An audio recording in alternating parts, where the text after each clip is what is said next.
Hey folks, I'm Jax. Today we're going to be running through some of the changes that are coming with patch 9.15, specifically around Demon Hunters. And Demon Hunters haven't been having many challenges so far with the way that Mythic Plus has been playing out. Overall, both on Havoc and Vengeance, you won't have a ton of issues progressing in terms of getting invited to a group.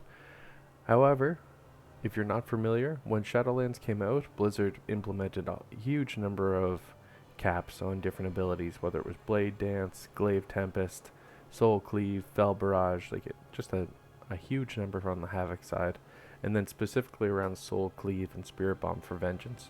This really hurt Vengeance's kind of DPS build.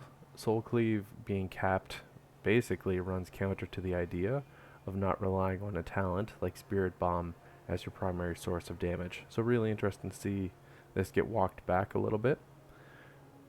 If you want to know the specifics for Havoc, we're going to pull them up right this moment. So what we're seeing coming through from Blizz is that Blade Dance, Glaive Tempest are coming back from Havoc, as well as Fell Barrage. So Fell Barrage today, when you select the talent, it was hard capped at 8 targets. Basically, you get more of the square root diminishing damage equation, and that's pretty consistent if you're familiar with basically how the equation works to determine the damage produced by I-beam. Certainly, you maybe even hear the square root method applied a lot more often with like Unholy and how some of their DPS is put up. So, back to Vengeance. So we're hearing some interesting changes on the Vengeance side. Certainly having Soul Cleave are basically uncapped, that's going to make a huge difference in terms of the DPS that this already DPS heavy spec will be able to produce.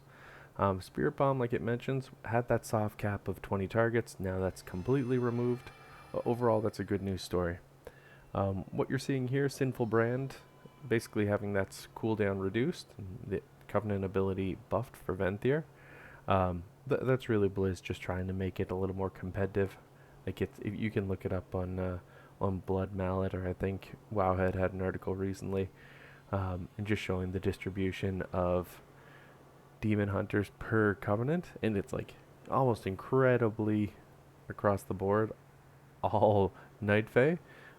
You do get a smaller amount of Kyrian, like my Demon Hunter you see here. But overall, it's pretty much just a 2-class race, and some people would say maybe even a 1-class race, depending on if you just want to look to min-max playing Havoc.